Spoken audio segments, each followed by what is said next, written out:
Here we go. We're going to introduce Austin Durant.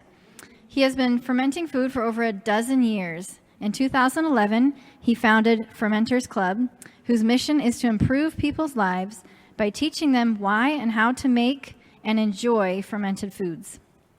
He has taught hundreds of live, hands-on classes on a wide variety of fermented foods and their traditions, such as sauerkraut, pickles, kimchi, kombucha, miso, and sourdough bread. When not stuffing things into jars, Austin enjoys tending to his garden, cooking, yoga, writing, practicing permaculture, and studying cosmology and esoteric traditions. In 2024, he authored his first book, Fearless Fermenting. Please join me in welcoming Austin Durant. Thank you. Is the sound okay? Can everybody hear me well? All right. So welcome. Thanks for sticking it out to the end. I set the subject, the title of the workshop before ever writing the content. So I sort of let that develop in terms of what I'm studying as well as what I know about fermentation. And hopefully I've come up with a journey that we can all go on together. So here's what we're going to do. So three main concepts that kept coming up when I was thinking about this stuff are fractality, symbiosis, and of course, in the title of the lecture, alchemy, and how these are all related and how these are what nature does. So I'm going to kind of introduce those concepts at first, and then we'll sort of like tie it into fermentation.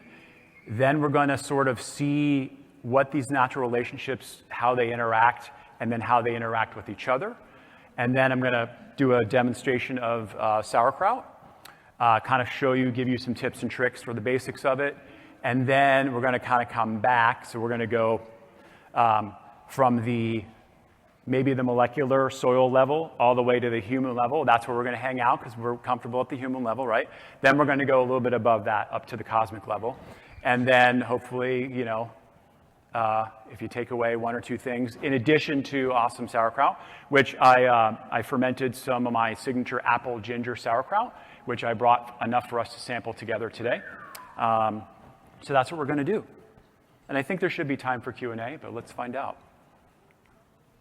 So let's talk about what fractality is. You may have heard of it or heard of the concept, but as it relates to the discussion today, fractals are patterns of energy or matter that are scalable up and down infinitely, and they are self-similar, meaning the scale of which we observe is the same at all scales. Now, this is kind of an example of the golden mean ratio. Cool little graphic I pulled off the internet. This is one of the fractal ratios that is a repeating pattern in all of nature, and it's called the golden mean ratio. It's signified by the Greek letter phi or phi, and its value is about 1.618. So that pattern is built into nature. The men and women who built the Gothic cathedrals or the pyramids, they all understood this ratio. When you walk into a building and you're like, wow, this is beautiful, it's usually sacred. It's called sacred geometry in other ways, or sacred architecture.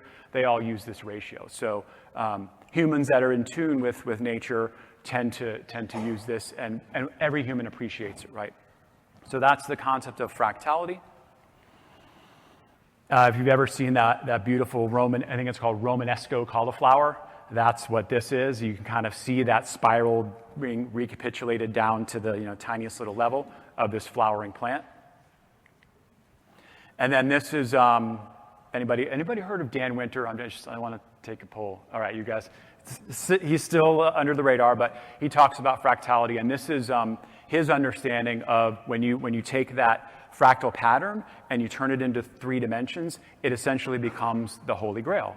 But yes, I'm known to go down rabbit holes. This particular talk is about going down rabbit holes, but don't let me go on too many side rabbit holes, okay? Keep me honest. But fantastic stuff that Dan Winter talks about. But again, just to show you the fractality of it, of everything. Infinitely big, infinitely small. And here's one of my favorite thinkers. His name is Dr. Michael Claridge. He's most associated with the electric universe model. He's got a great blog. And so he just sort of wrote on some sheet paper here kind of another concept of fractality, right? So we've got the galaxy. Within the galaxy, we have our solar system. Within our solar system, we have our planet, man. And I hope you know when I say man with a capital M, I mean men and women. And then, of course, the cell. So that was sort of an idea that the scales of what we're talking about happen at all these, at least these scales. If you keep going down, you'll see it at the molecular level, the atomic level, the subatomic level. If you go further up from the galaxy, you'll see everything is connected by plasma currents, but we'll talk about that. So that's fractality. Next concept is symbiosis. I think everybody in this room at least understands or has heard it. Kind of the catchphrase is let's work together. And it simply implies deep interdependent interactions between members of a living system in which the work, the output of what each member does benefits the whole and benefits each other. So again, this is nature's true way. We may have been taught that, nature's competition and it's antagonistic. But I hope to show you at least that while that might be one aspect of it, that symbiosis is actually what nature wants to do, wants to cooperate. So. And of course, alchemy, which has a zillion connotations and definitions. For purposes of our lecture today, I like to say it's the transformation of energy or matter into a more organized form. So, and not specific, into a more organized form. And so we're taught about entropy and, the sort of the degeneration, the release of energy and the degeneration. But there's actually a life force called self-organization, or sometimes you'll hear it called neg entropy, negative entropy, which is essentially the implosive creative force or the female force in the universe. And so alchemy uses that force as well. And then, again, you're going to start to see some repeating phrases here. Alchemy happens at all scales, from the subatomic to the supergalactic. I mean, when we think of alchemists and we think of the Druids, hanging out in their caves in the Middle Ages, we think of turning lead into gold. Well, that is one example of this transmutation of one form of energy or matter to another. But let's get a little bit closer to what our reality is. What are some biological examples, right? So if you've worked in the soil or you have a garden, you know that there's a difference between dirt and soil, right? Dirt is more or less sort of just the inorganic matter, the minerals, but it doesn't harbor life. And so when we add microbes and create the right amount of water and put the conditions together, dirt becomes soil. I consider that an alchemy. Photosynthesis, taking the plasma energy from the sun, converting it into sugars. Plants do that all day long. And here's a random but fascinating example where if you've got chickens and they don't have access to calcium, but there is access to potassium, which is the letter K, they will actually synthesize calcium in order to make their eggshells. So again, one of the many countless examples where you could sort of define that as a nuclear reaction, because it's changing a molecule from one to the other. But chickens just do it. They don't even brag about it. They just do it. Another fantastic concept I just heard about recently is called rhizophagy, and this is one way in which plants and microbes interact. In fact, I think I talk about rhizophagy, and I'm going to talk about that more in detail in a little bit. The ATP-ADP cycle is considered, a transmutation. And then, of course, fermentation is a form of alchemy. And even the way that we digest our food is we're taking molecules, transmitting them, transforming them into short-chain fatty acids and other things like that. So kind of, it's with us. It's a force of nature. And in fact, this is a quote from my new book. Fermentation is a force of nature and an important part of the life cycle. We use it to transform, enhance, extend, preserve, and improve food. It is, in fact, biological alchemy. So we'll see that. We'll get more into that in a little bit. So here's that map I was kind of showing you. So here we got fractal, symbiotic, and alchemical relationships happening at all scales, and everything from a molecule and its relationship, an atom, an electron and its relation to the atom, atom to the molecule, molecule to compound, compounds and microbes, how the microbes interact with the soil and plants, microbes and plants, plants and man. We kind of do a little we get involved at multiple levels, microbes in man, and then we're going to get a little bit bigger. So I won't. This would be like a 6-hour lecture if we tried to cover everything here, but we'll glance over some of it. But just so you know that these are just all of these relationships are all those things: fractal, symbiotic, alchemical. So with an example of the soil and the microbes in the soil and the importance of, I mean, we wouldn't have fermentation if we didn't have microbes in the soil, because these microbes interact with the plant both underground as well as above ground. And then when we harvest, let's say this beautiful head of cabbage, the microbes are just everywhere on that plant, on that fruit, and we chop it up, we add some salt, and then the microbes are already there. So, but before we get to that, in order for soil to be healthy and for the plant to be healthy that grows within the soil, there has to be the right combination of fertility, that's microbial fertility, the right minerals, and the right amount of water, right, and the right sort of like texture. So it turns out that soil goes through succession cycles in nature, and I'll also give you this example. So when there's no soil, on the very left, exposed rocks, there's very little bacterial or fungal biomass. But as plants come in, they're called pioneer plants. They're the ones that can tolerate the most harsh conditions. They do their thing. They help create the root system, break it up. That attracts bacteria. So basically what happens when a soil succession is beginning is that it's bacterial dominant. And so then you get what are called the weeds, the annual weeds. And then after that, the weeds prepare the soil. You've got your, where I'm in Southern California, mallow is a favorite weed, which again, I'm going to use that in quotes, but it digs a deep taproot, and it's doing that to aerate the soil so that other life forms can, when it breaks down, can come and enjoy it. So weeds have a very specific, important function in a biological succession. So then as the bacterial ratio to fungus ratio changes, it attracts different and supports different plants, right? So then you can get your sort of larger plants like your perennial weeds and grasses. As more fungus happens, shrubs appear, they break down, they have woody matter, they feed the fungus, and then you've got your fully succeeding plants all the way to your oak dominant or your old growth forest. So that's a succession based on these symbiotic relationships between bacteria and fungi. It's kind of a boring slide, but what you can see is if most of our what we call agricultural soil, which is sort of in mid-succession here, where the perennial weeds and grasses are, has about this profile, if it's healthy soil, right? So you've got bacteria, actinomycetes, fungi, protozoa. Point being is these organisms are all conspiring to create an environment that supports the plant, because the plant does something important and feeds them. So, and again, just to recapitulate, a healthy soil microbiome is symbiotic, it's complex, it's emergent or neg entropy, negatively entropic, and then it serves its environment, right? So that's the soil. Oops. So rhizophagy is something that was fairly recently discovered by James White, who's pictured here from, I believe it's Washington State University.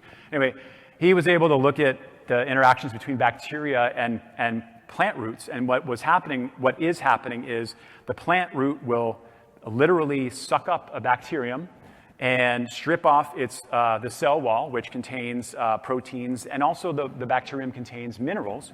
And then at that point, within the tissue of the plant, the cell, it's called protoplasm, because it's just sort of this like bacteria just floating around, and then it'll get spat back out into the soil, and then it'll reform its shell. So it's basically the plant takes nutrients from it, spits it back out, and the bacteria go and mine the minerals and the other trace things that plant needs. So symbiotic and alchemical, right? So that is, and it is believed, again, depending on how woo we're getting, where are we on a woo scale?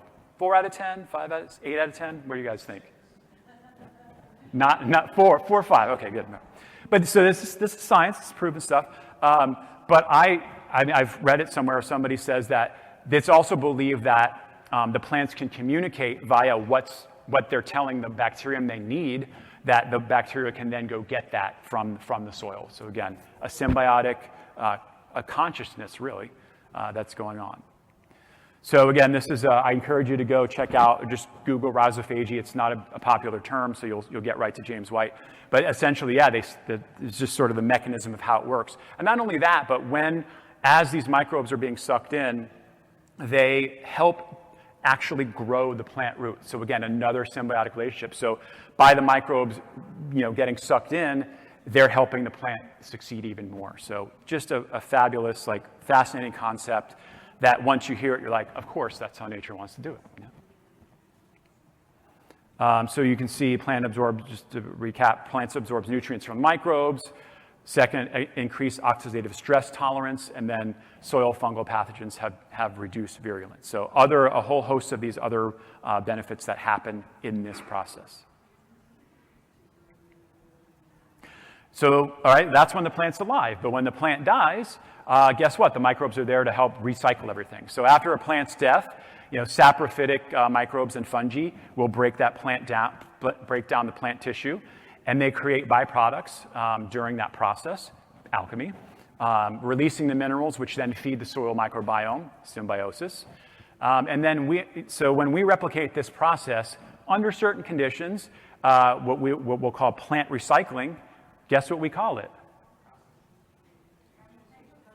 Huh? Fermentation. So this is essentially what, sort of to go back to one of the Hermetic principles, if you've heard of that, as is above, so is below. So this is what's going on in the soil is also going on when we sit here and make a batch of sauerkraut or other things.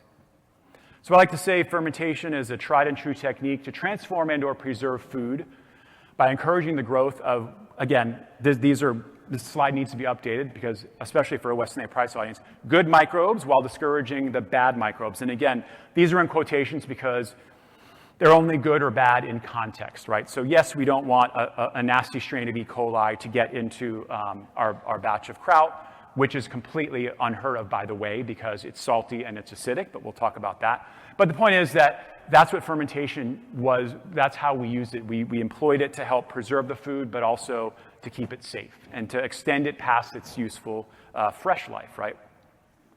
And as I alluded to a moment ago, wild fermentation is what we're doing when we're making stuff like sauerkraut. That is, we're just taking those species that were on the plant's microbiome at the time that we harvested it, including those endophytes, and no additional microbes have to be added. In other words, you don't have to culture sauerkraut. You can. I know Sally Fallon talks a lot about using whey. It's a fantastic use of whey, but you don't need to. The microbes already come hitching a ride on the cabbage. All right, back to the little bit of woo, then we'll get back into how to make sauerkraut. So again, microbes and man. So now we've seen that microbes and plants interact, microbes in the soil interact, microbes in the jar or the crock interact, and of course, we are no exception because we are part of nature. So we have about 50 trillion cells that make us up, and about another 1.5 times that number of microbial cells live in and on our bodies. And this is an artist's depiction of sort of different shapes and colors. And it's a depiction, but it sort of communicates the message that they're everywhere. We sort of are. I kind of like to say we're human-shaped clouds of microbes is really what we're doing, or we're microbial spaceships. One other way to think about it, because we help microbes move way further than they would just sort of on their own, right? So we're outnumbered by our microbes, and genetically, way outnumbered. And on our body, or on a plant, or on any animal, there are different what are called microbiomes, if you haven't heard that term, on different parts of our body, right? So we've got our skin microbiome, which has a very specific function. We've got an oral microbiome that helps us pre-digest our food. We've got a gut microbiome, right? So the gut microbiome is sort of getting all the attention these days. It is the largest neighborhood, so to speak, of microbes, just by count. And that's because there's just a lot of tissue, right? If you unfurled an average man's gut, it would be 400 square feet. And that's a lot of surface area that helps. It's important for us to be able to break down our food because we're omnivorous. So the point is, for a microbe, it's a great place to hang out because it's dark, it's moist, it's warm, food passes through all the time. It's a good neighborhood to be in if you're a microbe. So Consequently, 90 to 95% of the microbes of that 150 trillion staggering number live in our gut. And about 1,000 different species of microbes live in our gut, and no two people have the same composition. Here's a sidebar. Our gut is fractal. So I was kind of looking at some of these depictions of our physiology. And so this is, I think, a cross-section of the small intestine. And then when we look at, okay, here on the left-hand side, I think that's the small intestine. And then you zoom into one of those little, again, I'm not a doctor and I've not played one on TV, so I don't know the sciencey stuff, but this serosa longitudinal muscle, you zoom in and then you've got this thing that harbors bacteria that transforms food, and it's it's fed by the arteries and the lymphatic system. Then you zoom in to the third picture to the right, and then each one of those villi have these other parts, and then each one of those parts have little hairs, Golgi complex. So point is, we are fractal, and that's where all that 400 square feet of surface area comes in, right? There's just a lot of places for us to digest our food. So I just thought that was a neat little sidebar that we've got a fractal, we're fractals. So what are some of the microbiome functions? First thing that this ecosystem does is it helps our body digest certain foods that our stomach and small intestine can't, just based on the size of the molecule. These microbes also produce vitamins and short-chain fatty acids in our gut, as well as substances that affect our metabolism, which is profound because it means what we eat can affect what we want to eat in the future. It's sort of a catchphrase of that. And the state of the art is that we're still trying to understand the specific, what a specific microbe does. Why is it there? Is it a good guy? Is it a bad guy? So we're still learning. It's kind of a new old frontier. I like that fact that we're learning new stuff about it all the time. Of course, having a good, healthy gut microbiome helps us fight the bad microbes, which inevitably come in through our environment, through our food, and they physically line all of that tissue, all of those beautiful little nooks and crannies in our digestive system. So they act as a physical barrier to interacting with food as well as potential pathogens. And then a healthy microbiome does in fact boost our mood because serotonin, one of the two pleasure chemicals our bodies create, is created in the gut. So it's no stretch to say that a happy gut translates to a happy mood. So what's happening when we do fermentation? So what's happening is we cut open, let's see, when am I gonna do the demo here? When am I gonna get to the demo? I will get to the demo, okay. How does fermentation work? So a succession of various microbes, again, a symbiotic succession, you might say, starts to go to work breaking down the food because to a microbe, this is a dead plant, and it's just starting to do its thing. So a certain variety, a species of microbe, of bacterium, starts to break down the food, and what that does is it creates a byproduct of organic acids, which then sort of lower the environment, the pH of the environment, almost to the point where that microbe can no longer thrive. And so then another more acid-tolerant microbe, the leuconostic genus, takes over, and then it sort of like does its thing, creates more acidity, creates more preservation. It sort of like kills itself off, and then the lactobacillus genus kind of comes in and sort of the headliner of the show. So there's this symbiotic relationship going on when we're doing fermentation. Typically what happens, we feed the microbe something, in this case carbohydrates, and then it transforms them into many byproducts that are nutrients to us. So what's another way for biological transformation? Starts with an A? Alchemy, yes. So an alchemical transaction's going on. And meanwhile, it's preserving the food by creating these, just doing its life cycle. They're doing their thing, creating all these organic acids that happens to benefit us in many ways. Their byproducts are nutrients to us. So I like to say, refer to one of the permaculture design principles. There is no such thing as waste in nature, only resources to another interconnected process. So the byproducts of these microbes are more than happy to give those things as nutrients to us because it's the end of their process, the beginning of ours. So fermentation unlocks nutrients. Hopefully most of us who can eat sourdough bread or bread eaters, a classic example is that in Sally Fallon, of course, popularized this fact about phytic acid. And so fermentation can help reduce the phytic acid, which allows us to absorb various trace minerals more easily. Again, creating organic acids during that fermentation process, lowering the pH of the food, making it safe. And it also creates new vitamins and antioxidants. And of course, billions of probiotics, which are essentially the living microbes themselves, which, when we consume them, they interact in a positive way with our native gut bacteria. So when we eat fermented foods, a lot of things happen. The first thing that happens when we smell something that's sour is kind of acidic. It tells us, oh, it's time to eat, and so we salivate. And so that's one of the effects of eating fermented foods, or the probiotic effects. And again, those probiotics participate in symbiotic interactions with our native gut bacteria. Some of them take up residence. Some of them locate and relocate to our gut. Others, many of them pass right through. So again, the interactions are still somewhat mysterious, I guess. But when we eat probiotic-rich foods such as sauerkraut, it increases the gut microbiome diversity. And as hopefully this something that you that makes sense, is that more diverse ecological environments are always healthier, right? So an ecosystem like a forest has, how many trophic layers of things going on? There's at least 12 layers of beings, and they're all interacting, and that's a healthy ecosystem because it's way more symbiotic than a monoculture where there might just be one plant, right? So same as above, so below. So since our ecosystem, our gut is a natural ecosystem, the more different types of microbes we've got in our gut is associated with better health.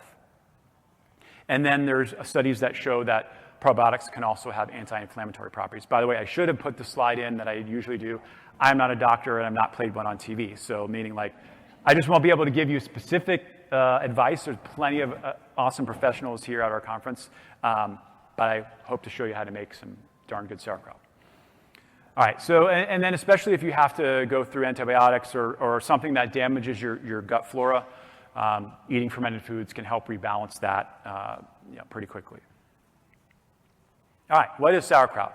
At its most simple, it's simply shredded cabbage with a little bit of salt added. It goes back at least 5,000 years. It's typically made in cool seasons because we used to ferment stuff in the as it was available, and cabbage is a brassica. It's a cool weather crop. And it can ferment anywhere from 1 week to 12 weeks, or even longer if you put it in the right environment. It's got a lot of different names. So sauerkraut we adopted that term from German, which means sour leaves. There's Suankai, there's Schukrut, there's Chukrut, Curtido, which is one of my favorite Latin American variations of sauerkraut. And then you could sort of call kimchi the Korean version of sauerkraut, because this process is more or less the same. A little bit of cabbage, a little bit of salt, and different spices. So once you've got the basics down, it's a blank canvas, right? So here are some of the recipes that I've made. Again, my go-to that we're going to sample today: ginger and fennel or green apple, like fresh ginger root.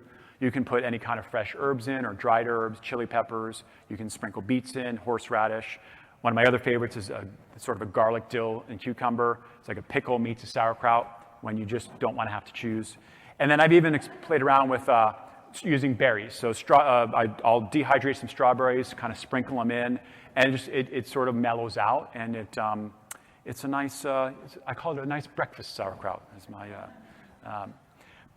so all the shameless plug, all these recipes can be found in my new book called Fearless Fermenting, which we'll talk a little bit about later. What else? So what I'll typically do if I'm making a large enough batch is I like to sort of create this hot pink color, which you'll see when we sample it. And that's usually either 3-to-1 green to red, or 2-to-1, really up to you. You can certainly just use all red or all green if that's what you've got on hand. Salt is another important ingredient. Of course, again, I'm preaching to the choir here, we want to use unprocessed, non-iodized salt. Wonderful brands out there. Baja Gold, one of our sponsors. I'm going to use that today for our demo, right out of the Gulf of California. You can use other trace mineral salts like Celtic, red mineral salt, et cetera, et cetera. So just try to avoid the Morton, the blue can, paper can, because it contains things like calcium silicate, dextrose, potassium iodide, just stuff, the fermentation critters don't really need. We can get into that. Yeah, let me just, that's maybe a little out, that slide's a little out of order. But let's just maybe get to it here. So I'm going to go ahead and just start chopping. I wonder if this is might be a good time to ask some questions if you guys would like. Feel free to come on up if you want, but really all I'm doing, I'll just kind of do a play-by-play. I'm taking cabbage and I'm cutting into about a 1/4 inch size shreds. That's how I like it. It kind of provides a nice medium texture that's still somewhat crunchy, but not soggy, crunchy, but still pleasant to eat. But you can change it up. And usually when I get down, I sort of cut all around the core. You could include the core if you want. Its texture is a little bit more, fibrous, and so it's, whatever, it's your choice. You can, if I am going to use the core, I'll slice it extremely thin just because it's more dense. And the idea is that you kind of want a consistent texture, right, of it once everything's done. So I'm going to go ahead and put it into a mixing bowl here. And I'm somewhat of a nerd. I like to use a kitchen scale just because it's a good habit to get into. So I roughly want to know how much this is. So I zeroed my scale, put my bowl on it, set it to the right unit here. So a little under a pound. So I'll go ahead and start a second one here just to get us to an even pound. So yeah, that's all I'm doing. You mean very low tech. You don't need a whole lot of tech here. So I've got about a pound. And I'm going to go ahead and, it's kind of the known formula for how much salt to add is really only about 2 to 2.5% of the weight of the cabbage, right? So now that I know I've got 500 grams of cabbage, I can do some quick math and say 2.5, 2% of 500 is 10, so 15 grams, is that right? Check my math. 15 grams of salt. 2.5% of 500? Yeah, all right, we'll say that. So that's all I'm going to do then. Again, I'm nerding out. If you don't want to get a kitchen scale, the ratio is like for every 5 pounds of vegetables or cabbage, it's about 2 to 3 tablespoons of like a fine sea salt. So, but because I am a nerd, I'm going to go ahead and pour in 15 grams. And it's not, we're not sending somebody to the moon. So it can be a little bit less precise. But then I'm going to do, so you could either just salt it and then just make sure you're kind of like distributing it evenly, and then you can either walk away. And what will happen is osmosis will the salt will draw the water out of the cabbage. But I think this is a far more, we'll call it spiritual. We're woo here. So just to go ahead and just start to massage it, and impart your energy to it. But also it's just very relaxing. It's very satisfying. You're kind of crunching it. And so what you'll notice is that in the few minutes that we're talking here, that those cabbage shreds were dry as a bone. But in very short order, they're going to develop a brine. And so that's what we want. So if I'm going to add other things, so today I brought a little stick of ginger root and then a green apple. So I'm just going to kind of like, and really, you can get in here with your hands, just squeeze it. It's hard to overdo it, but just kind of give it a feel. And then again, you'll start to see it weep. I'm going to wait another minute or two for that. And then I'll go ahead and just slice up an apple. Typically, the more high quality ingredients you can use, again, I'm preaching to the choir here, the better success you're going to have. So I try to use organic and or local and or seasonal stuff as much as possible. Use what you can use. But I guess somebody that went to the last workshop, there's evidence that fermentation reduces glyphosate. Am I getting that right? That's fantastic. I'm going to add that to my future presentations. But I didn't know that. So another form of alchemy. How about that? All right. So added a little bit of green apple. And I find even though it's a tart apple, in the context of the sourness that we're generating, it actually, you'll taste the sweet notes from it. So a little bit of ginger root here. I just like to make a little bit of like a fine dice of ginger. But if you don't mind biting down on a big chunk of ginger when you're eating your kraut, do it however you like. All right. And then whatever spices you want. So this is a typical sort of German recipe. So I'll typically use caraway seed, which was same spice they do in rye bread. I happen to have fennel seed, so I'm going to go ahead and just sprinkle that in there. And then do another round of just crunching and crunching.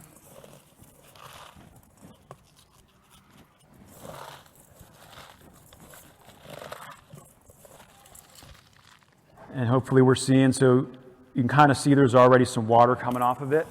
And yeah, you can either let it sit, it's not super fussy, or just keep at it for a little bit longer. And if you find, a chunk, you can always just break it up further up.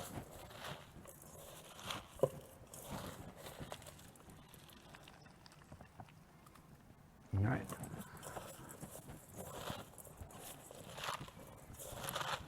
And there's also tools, I think, even one of the Weston Price chapters has what's called the kraut pounder, which is just a wooden stick that you could also kind of just do that. This is a multi-purpose tool, so you can use it to help break up the pieces here, get some more of that brine coming out of the cabbage. And then when you're ready, you can go ahead and just find your vessel. You can use really almost any type of vessel. A wide mouth, quart-size mason jar is kind of one of my favorite go-tos. But of course, the fermentation microbes they don't care. Wherever you put them, they're going to do their thing if you give them the right conditions. So I'm just going to go ahead and fill up my jar.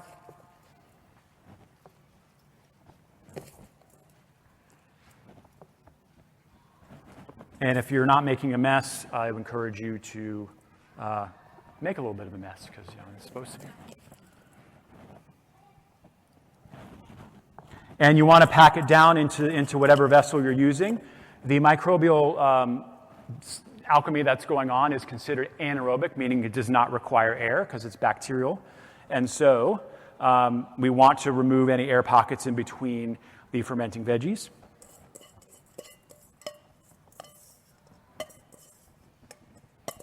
So get the brine out of there if there's any brine in your bowl. And then I'm just going to go ahead and, again, sort of squish it down here.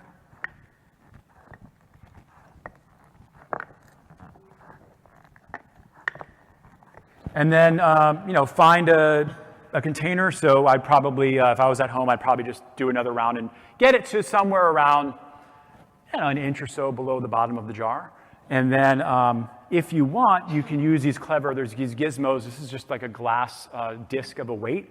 There's all these, I call them like mouse traps that people have invented to do two things, which is keep the vegetables submerged under the brine because vegetables are mostly water and they'll want to float to the top, as well as reduce airflow. So those are the two things that you want to do. You want to minimize the airflow during that. So I was able to just sort of drop this in, and it's going to add enough weight to kind of keep everything submerged. Now I can either just take our regular mason jar lid and kind of just seal it up. If you're going to do that, know that carbon dioxide is one of the byproducts of fermentation, right? So it's going to potentially build up pressure as it's fermenting. So you can do lots of things. You can either tighten it and then maybe back off the lid by about a half turn, and that will allow the gas that builds up to escape and let it be somewhat safe. You can also there's all sorts of lid replacements where you would take off the metal lid and put something that's got some sort of one-way valve. So basically like it allows gas to escape with not allowing fresh air to come back in. So that's the basic process of it. So here's some other tips here. So again, as you're going, if you're going to use what I call use the force, meaning like you're not going to measure it, you want the saltiness level as you're making it to taste pretty darn salty at first, like more salty than you would potentially eat it at the end of the fermentation. That tells you that you've got the right amount of salt. But it should be very salty at first, and then as you're kind of crunching on it, the veggie flavor should come through. So it's sort of like a way to check yourself as to whether you've got the ideal amount of salt. And then, as you've seen, I'm going to keep mashing this down here. So one thing to note is the brine levels may change based upon the time of year, based upon the freshness of the cabbage, right? So if you have to make more brine, you typically don't, because even though this looks maybe a little bit like I can't see a liquid layer forming on the top, in 24 hours that osmotic pressure is still going to work, so it's going to continue to make more brine even if I do nothing. So I will just do that. But if you do, let's say you've got a jar and after 2 or 3 days you notice it's maybe really warm, and the brine has evaporated off, you can always mix some more brine, and it's just the ratio is here, 1 tablespoon of salt to a cup of water if you have to. For something like that, maybe you may only need an extra 1/4 cup of water. All right. So mix it, to recap, we've salted and massaged the cabbage, mixed in the spices, pack the jar, cover it somewhere and keep it in a cool, dark place. I mean, it's tolerant if you have a room, but just try not to put it into a sunny window because some of the solar rays can affect fermentation. And then, I encourage you to taste it as it ferments. So there's no right or wrong answer. I would say at a minimum of about 4 to 5 days, based on studies, that's how long it takes for the sort of probiotic content to be maximal. So anything after that, you're getting all of the benefits of it. And of course, as it ages out at room temperature, it's gonna taste more sour, right? So you decide. It's choose your own adventure. You can decide. Yes, this is good at 7 days. And also something to note is that in warmer weather, like in the summer, something may only take a week, whereas in the same recipe in the winter might take 3 weeks. So just know that fermentation proceeds faster when the weather is warmer. But anyway, when you like it, you give it a little bit of a taste, and then when you like it, remove if you've got the weight in there. You don't really need that. Store it in the refrigerator. And then it'll last in the refrigerator several months, potentially even longer. There's very little that can go wrong with it because, again, you've created an acidic environment as well as a salty environment. Those are both preservative ingredients. How am I doing on time? Is anybody? Half an hour. Great, thank you. So what can happen when you're fermenting vegetables? So this is an example of a jar of pickles where a layer of scum has formed on the top, and that is generally speaking called 𝐏𝐚 yeast. It kind of looks ropey and a little bit dry, but also molds can join the party too. In this particular picture, I don't really see any molds. Those green things are the dill from the bottom. This is a dill pickle batch.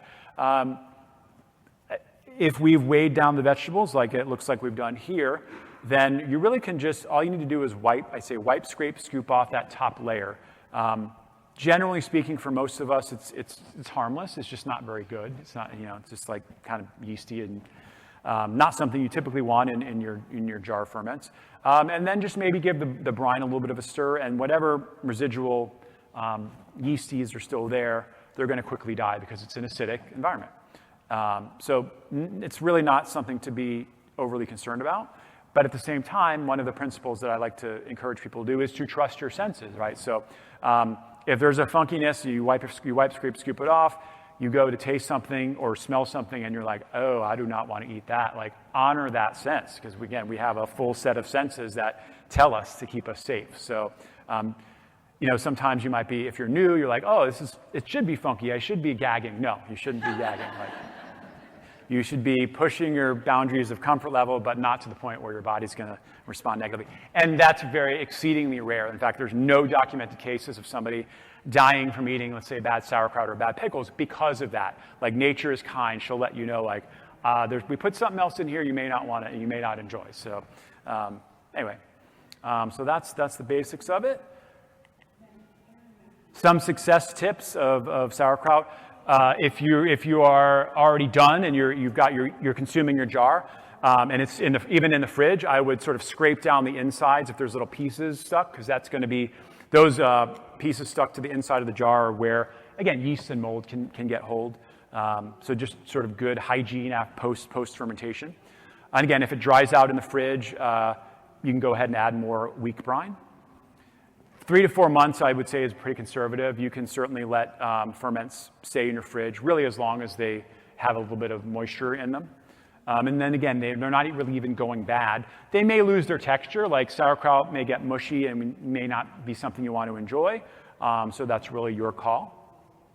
Typically, if I do get a ferment that goes bad, I'll just pitch it into the compost pile. Like it's very, you're probably in fact helping the soil or helping the compost because you're adding all those microbes that you just cultivated in the jar, right? And then, of course, extra brine, if you've got it, if you finished all the vegetable matter, is full of probiotics and flavor and all that stuff. So you can use it you can just drink it as a gut shot. In fact, one of our awesome sponsors, All of My Pickles, got pickle juice shots, same principle, because bacteria are swimmers. So they need that water, they need that brine, and so they're everywhere present. You can also use that for flavoring other things. I'll sometimes throw it into a soup stock, et cetera. Again, it's a salty brine. So that's the sauerkraut in a few minutes here. I really feel like I want to pause, but does anybody have any burning questions? If not, we're going to finish up with getting back to the woo, and then we'll have time for more questions. So.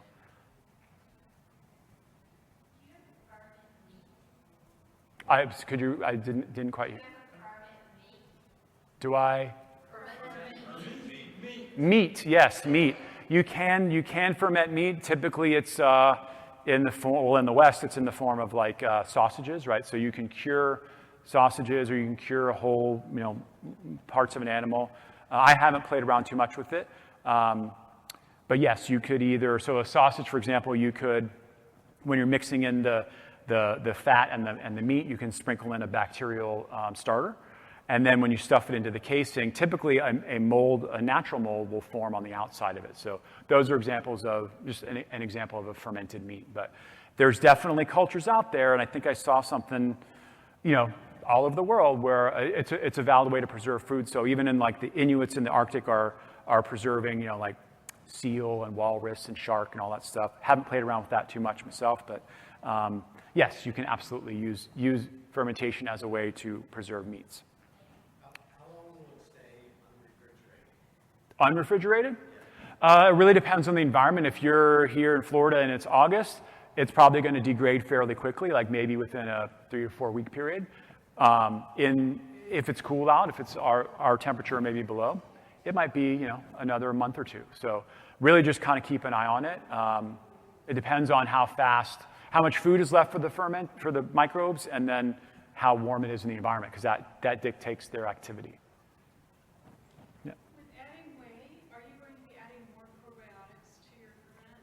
You are, yes. So when you add whey, there's usually probiotics from whatever the milk was, and that will help what's called backslop, right? So backslopping is a fun word to say, but it just means inoculating a new batch with something from before. So whey is an example of backslop. Taking the brine itself from a previous batch of kraut and adding it is also a way to backslop.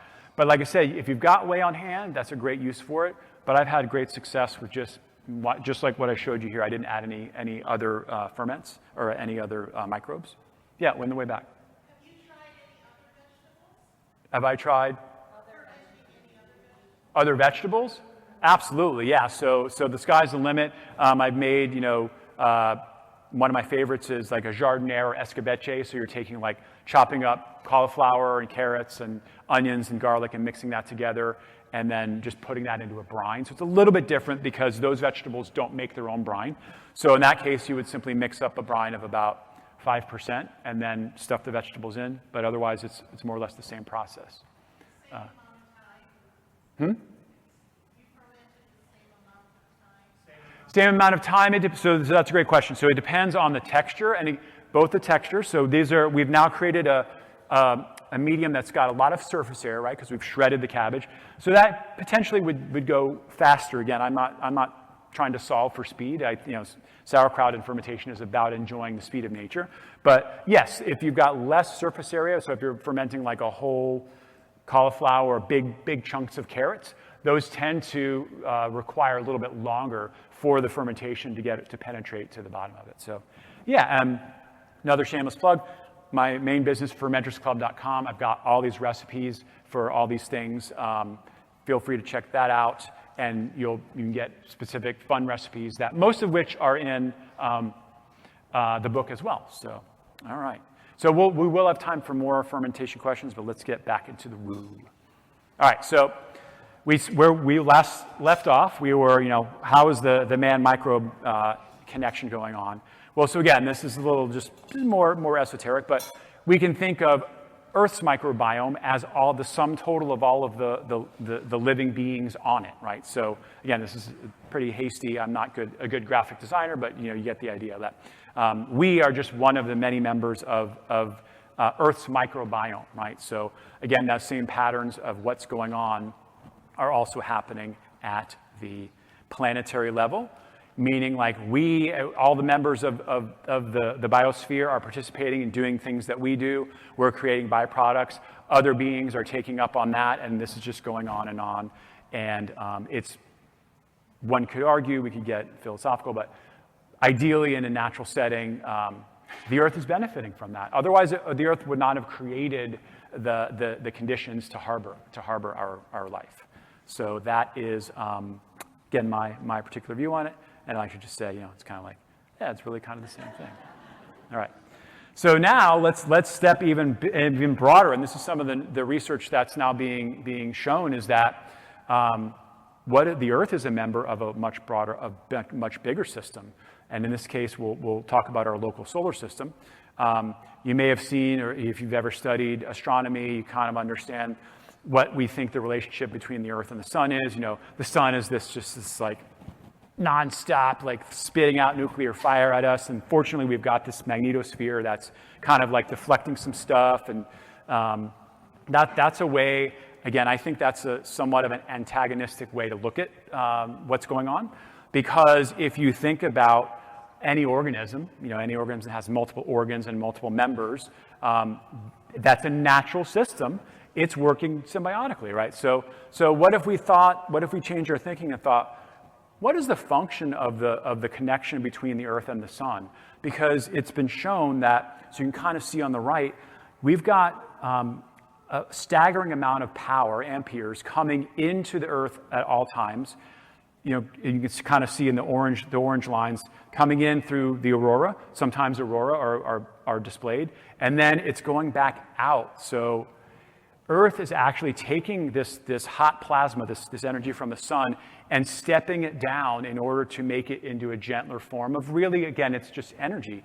And that, it's, again, little out there, but I believe Earth is a conscious being, and it is doing this thing in order to help create life for some benefit, which we may have no idea what it is, right? But that's what's happening. So it's taking this energy that we as biological forms, it would kill us if we were just outside of our atmosphere, and it's stepping it down. And I mean, just think of the complexity of the atmosphere, right? You've got the exosphere, the thermosphere, the mesosphere, the stratosphere, the troposphere, which is kind of where we live. Earth has created these layers that gently bring the amperage, so to speak, down, and make life habitable to us. So this is going on at a cosmic level. The same amount of symbiosis and transformation. And this is what kind of blew me away, is that not only does Earth receive about 10 million amps flowing into it, again, from the sun, but it's sending that much out. Like, where 10 million amps are leaving Earth at sunset, typically, wherever you are on the planet. So where's that energy going? And like, something is obviously benefiting from it, right? So this is where it's like, it's not, I mean, yes, it's us, but it's also bigger than us. Like, Earth is part of maybe useful to think of it as an organ within the organism of the solar system. I mean, this is what's going on, and this is the new but old rediscovering of the true nature of the universe. So there is a give and take going on. All the sum total of all the things that we did, all the life, all the death, all the struggle, there's a net outflow back to the sun. I mean, it's like, oh wow, why did they not teach us this in physics? Again, this is Dr. Michael Claridge. I encourage you to check out his work. He's a big thinker.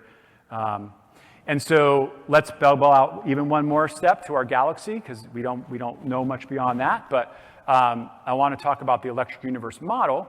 And this is a model, again, that sort of illuminates the idea that everything is electricity, but that there are what are called helically twisted filament pairs of braids of plasma everywhere we look.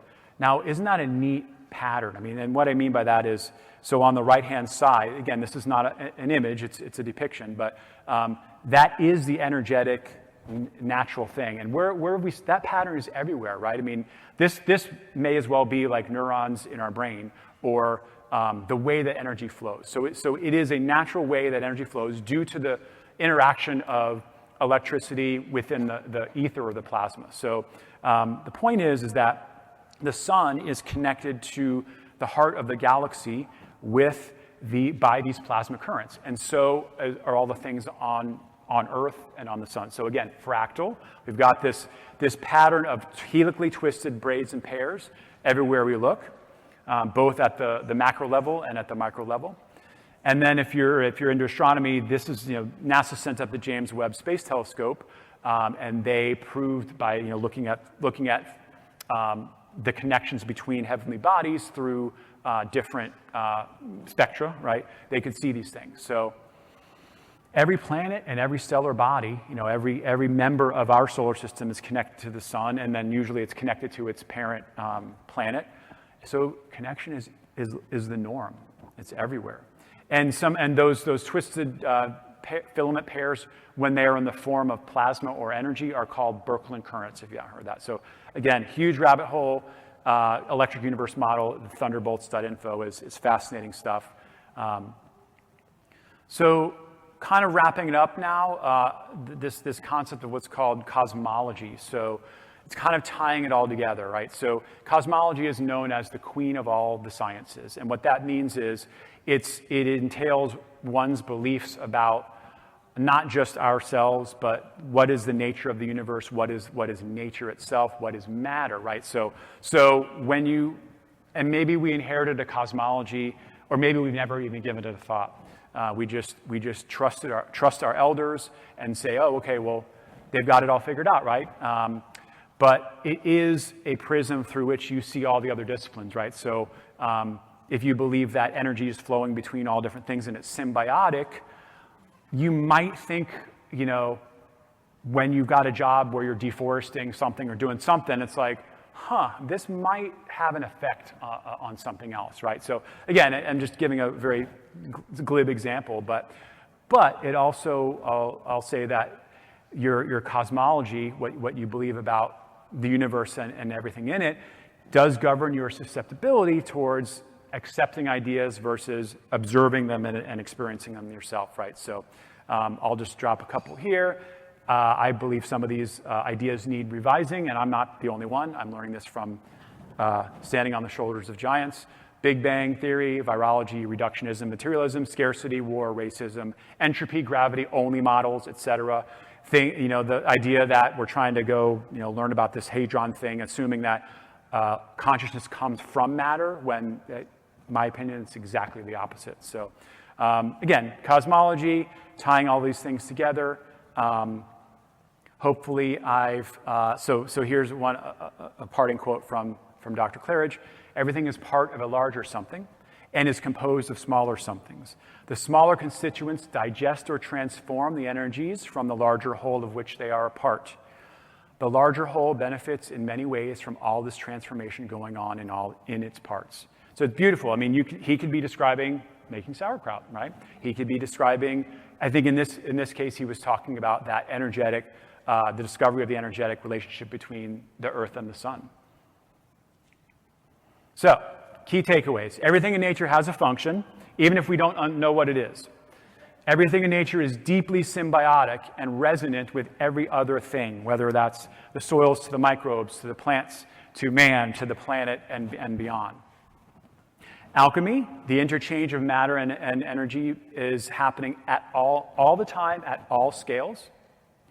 And nature, which Dr. Claridge reminds us includes you and me, exhibits this pattern fractally at all scales, from the subatomic to the supergalactic. And then the final takeaway is sauerkraut is simple to make, healthy for your gut, and it's delicious. So I tried to, thank you, yes. It's, I was even thinking, is there a one catchphrase term that we can come up with? And I'm trying this out here. This is new material here. Symbiotic. What do you guys think? Did we just make up a new word, or just we'll send it to editing and they'll come up with something better. So thank you very much. We've got some apple ginger kraut. Feel free to come on up and sample it. I know you just ate, but a little goes a long way. I know we're kind of wrapping up the conference, but if you're interested in purchasing a book, come on up and see me. Or actually, let's take questions now if you guys have any more questions. If you want to come on up to the mic, would be helpful, because we are recording these sessions. And yeah, feel free to just come on up. Ladies here have created a beautiful array of our kraut. So this sauerkraut has probably been fermented, if you count the plane trip and the car trip, probably 3 weeks. So this is about a 3-week ferment.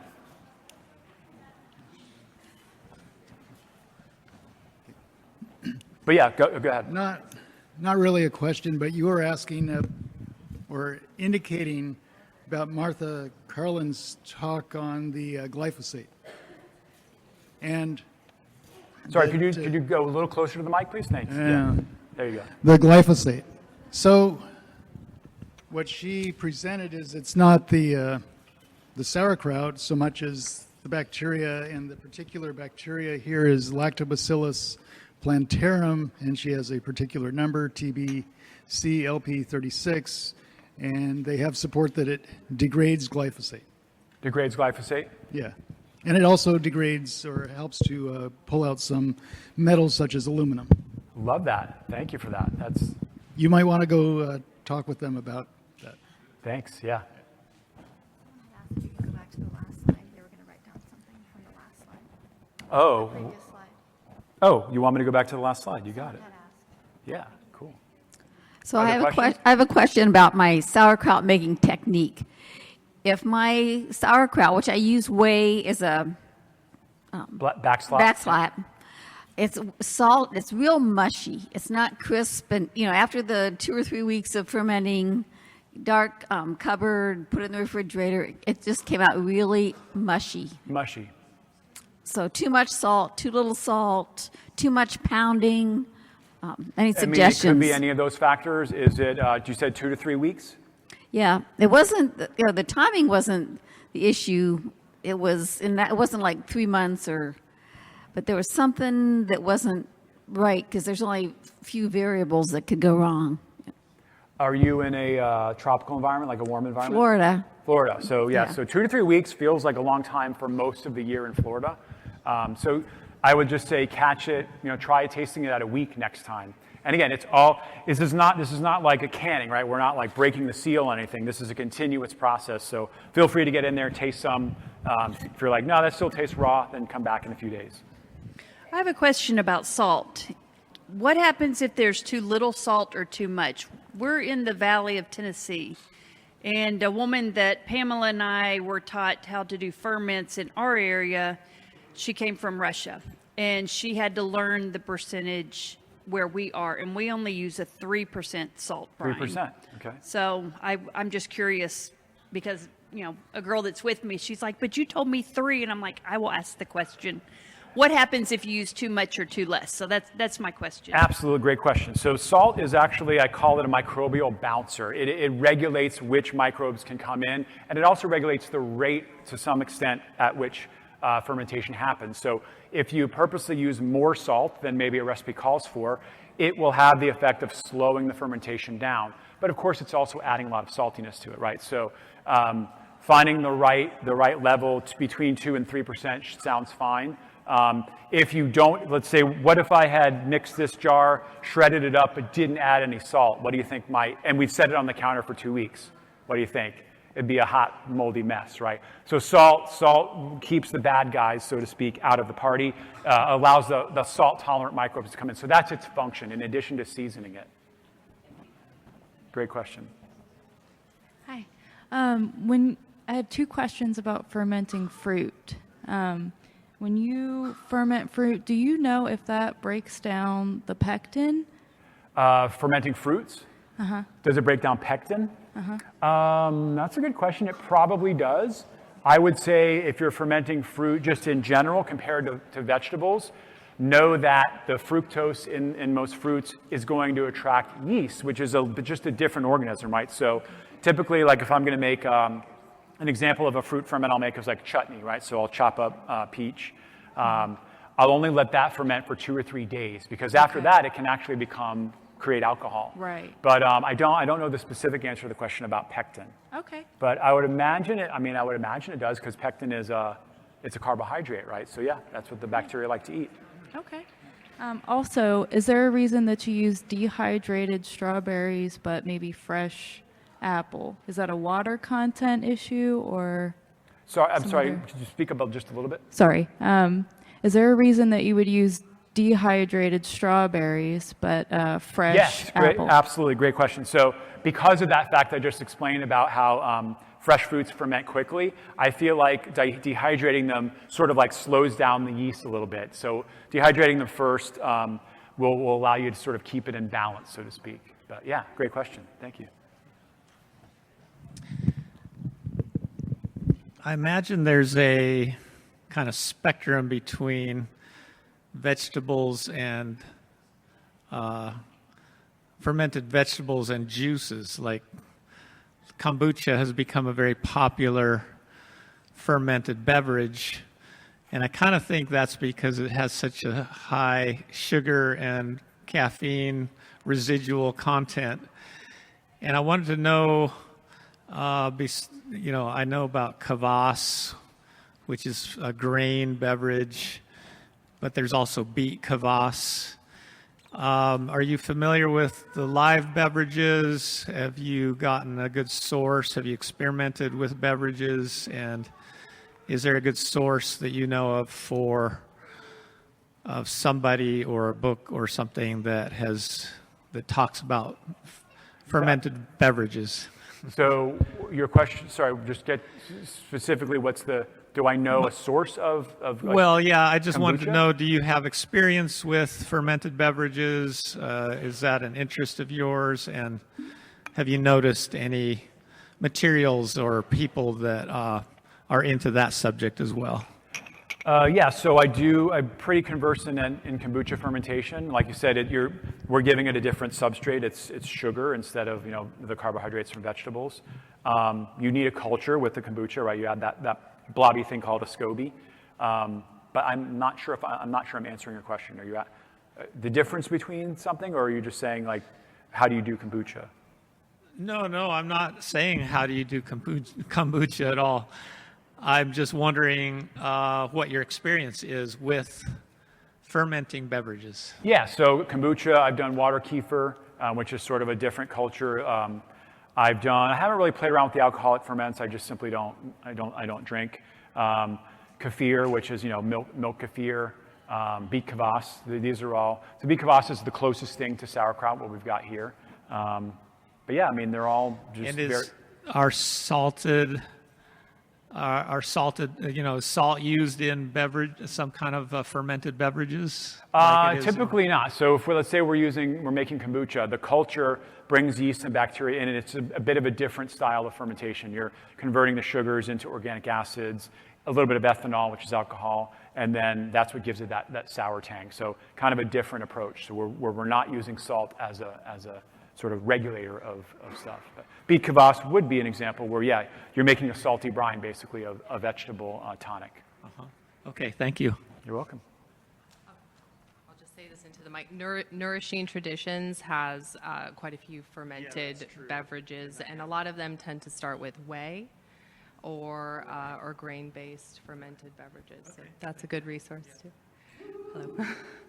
I have a question about cucumber pickles. Mm-hmm. So my last batch, I think it was about a 3% brine, and when they turned out, the inside's very mushy, the skin is super tough. I did stick a black tea bag in there for the tannins, but it had a good flavor, but it's almost inedible because of the skin being so tough. So do you have any recommendations for crisp cucumber pickles? I do. So I like a 5% brine for one, so that'll help. Again, are you here in Florida? Are you in a warm climate? Connecticut, the Northeast. Okay, so it's warm there in the summer, right? So, and how long did you say you fermented it? About 10 days. 3 weeks, yeah. I find, so I would probably increase the amount of salt, decrease the amount of time, or just go, feel free to go in there and slice one open like as it's fermenting. And you'll kind of see it, what they call the half sour, right? Which is like, it almost looks sort of raw versus the ones that are fully done. More salt, less time, and some sort of fruit leaf, like so you teabag is to add the tannins, which is, so you were doing that properly. I just think it sounds like it was maybe just too long. Too long. I usually do about 10 days max in the summertime for cucumber pickles. But again, your environment can be completely different. Okay, thank you. You're welcome. Little two-parter here. In regards of that microphagy process that you were talking about, are you basically saying that even plants aren't even vegetarians? Well, it depends on what your the definition of vegetarian is, right? Right. Okay. Well, yeah, because they're consuming the microbe. But again, they're not necessarily, they are consuming them, but in addition, they're spitting them back out, which is just like fascinating. Yeah. Cool. Okay. And then can you speak on in regards of when you go find krauts or different fermented vegetables at the grocery store, they're in a vinegar base. And when I know some people that'll take their krauts or whatever, and then they'll go and can and jar it. So they'll seal that. Mm-hmm. Could you speak on that? So when you can something, by definition, you're sort of like increasing its temperature. So you will lose the probiotic content of that, but you've still got the digestive enzymes and the vitamins and stuff. So if that's how you need to preserve something that was previously fermented, it works. But yeah, you just won't get the probiotic value from it. Hi. Last year was my first year to Weston A Price, and someone talked me into trying fermenting. I'm so glad I did. Really been lucky so far. Everything's worked well. My question for you is, do you weigh and measure to get the right brine? Because like sometimes you'll get a giant potato sauerkraut. I mean, not kraut, but cabbage. Sometimes they're smaller. So are you weighing your salt and doing that to be exact, pretty exact, or no? Am I weighing it? Yeah, do you weigh it? Do you have a scale? I do. I absolutely do. I mean, you just after doing this for so many years, I can tell that's probably like a 2.5 pounder. But yeah, when I'm buying it, I have a spreadsheet that I use that's every 5 pounds of vegetables, about 3 tablespoons of salt. So yeah, I do, just because I like to say, learn the rules so that you can later break them, right? So like figure out how to make a consistent batch. And if you're using that same ratio, then I think you're going to you'll do well, and then you can kind of branch out and try other things. Great. Thanks. All right. Well, thanks again, everybody. Someone was asking Come what on booth by you if were you in. wanna- What booth are you at? Someone was asking for your book. What booth? 327. So, but I actually have all the books here right now, but I'll rush back if you guys want to. So come on up, Venmo, credit card, come feel free to look at the book. And yeah, thank you.